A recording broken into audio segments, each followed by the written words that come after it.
Kegley, and this is my speech on gangs. What is a good thing that pops into your head when I say the word gangs? I bet most of you can't think of one good thing about a gang.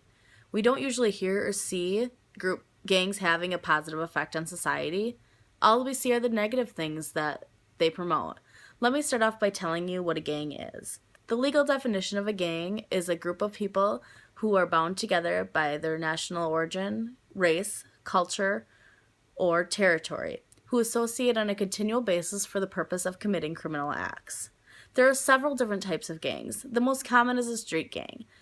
Street gangs have leaders. They have identifying signs such as clothing style, colors, hand signals, or graffiti marked on their territory or their turf. Some engage in criminal activities, and they are committed to defend their territory against rival gangs. The most infamous stories about the gangs are the Bloods and the Crips, and the death of Tupac Shakur and Biggie Smalls. Yeah, I admit it. Most gangs do promote violence, drugs, guns, weapons, alcohol. They are a culture and a family. Here's how the gangs' cultures live and what they do day to day and how they communicate with each other. Why do people feel like they need to join a gang? Most of the youth who join gangs, they are lacking family life or something in their lives that they go looking for, and they find it in a gang because that gives them the nice family or a tight-knit family that they want, that community that they want. They go through initiations. Each new gang member is supposed to go through an initiation. They may be physically beaten by other gang members, or they have to do a criminal act such as killing someone or stealing something or whatever their gang members or the boss decides for them to do before they are accepted into the gang. Tattoos are a big part of gang members. They are a nonverbal meaning. They have underlying meanings to each tattoo that's on them, and it lets them know which gangs are together. They usually have the name of the gang tattooed on them and other things, and their meanings are differently. So here are a few meanings of different tattoos, such as the cobweb. The cobweb means the length of time they were in prison, with their elbows on the table, and a spider starts making cobweb because they're there for so long. The 5-point crown. That is with the Latin kings. The 5 points, the Latin kings, their number is 5, and that's what they represent. And so all Latin kings have this 5-point crown. The 3 dots. The 3 dots means my crazy life. And it's always by the eye or on their thumb. And it just means that they live a crazy gang life.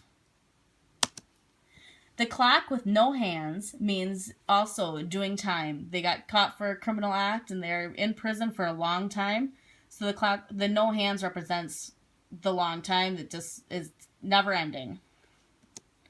The MS-13 is also a gang, and they are a very popular gang, and they're all over, and they will have this tattoo, and it will always be very well shown on them, so everyone can see that they belong to that gang.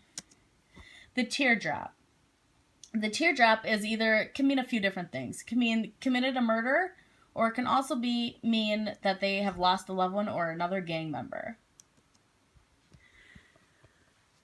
So there's all these tattoos and different meanings of them, and there's way more than I've showed you, but those are just a few of the most popular ones. The color of clothes is also a different meaning to keep gang members together and how to know who's with who. Some gangs have a strict dress code, and it goes from having accessories from bandanas to baseball hats, or the way that they wear their clothes. They could have a button up on one. The Hispanic gangs, a lot of them have one button up on the collar and their shirt hung straight out, a plaid shirt, but no other buttons on, and that makes sure that they are with that gang that dresses that same way. So the rival gangs all know who they are. They also could have the colors, like reds are blood and blues are Crips. They could go by direction. They could all have something, where their bandana's on the left arm, or have their baseball caps tilted to the left or the right, depending on which gang and which style they go for. Each gang is usually divided by minorities. Blacks with blacks, Hispanics with Hispanics, Asians with Asians, Russian mafias, Mexican mafias. They're all by the same race, usually. They use slang. That's a big communication style with them. Like, what up, dog? It doesn't mean what's up with your dog. It means what's up, my friend, you know? And so when you just talk to, or when you listen to two gang members talk, they're going to be using a lot of slang, and you may not even know what that means. You might not be able to communicate with them if they use that, because it's different, and if you're not used to that style of speaking, you're going to have no idea what they're talking about. They have a hierarchy in gangs. It starts with a boss who is the head of the gang. He rules everything. He makes the calls and he will tell you what to do. And if you don't answer to him, that could be cause for being shot, being beat, or, you know, being lower on the level of gang members. So it goes from the boss to the next person in line. And it goes kind of down in a hierarchy or a level, and till you get your bottom members, who usually are the ones who go and do whatever the boss wants them to do. They have a territory. The boss and the gang members, they fight over their territory, and they will not let other gang members into their territory. To show a few different territories, I got some pictures here that shows the U.S. and Chicago gang territories and how many there are and which parts that they are covered in. So here I got the gang territories of Chicago. As you can see, all the different colors there, those are all different. The light blue is a Gangster Disciples. They are affiliated with all the light blue areas. The purple, there's only a few other purples, but those are the Black Disciples. And then the green are the Black Peace Stones. The red are the Vice Lords. The yellow are the Latin Kings, which people have heard about.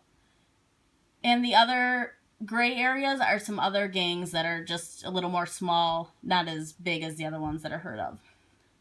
So that's just in Chicago. So you can tell, look at, that's all over. Gangs are very, you know, they're everywhere.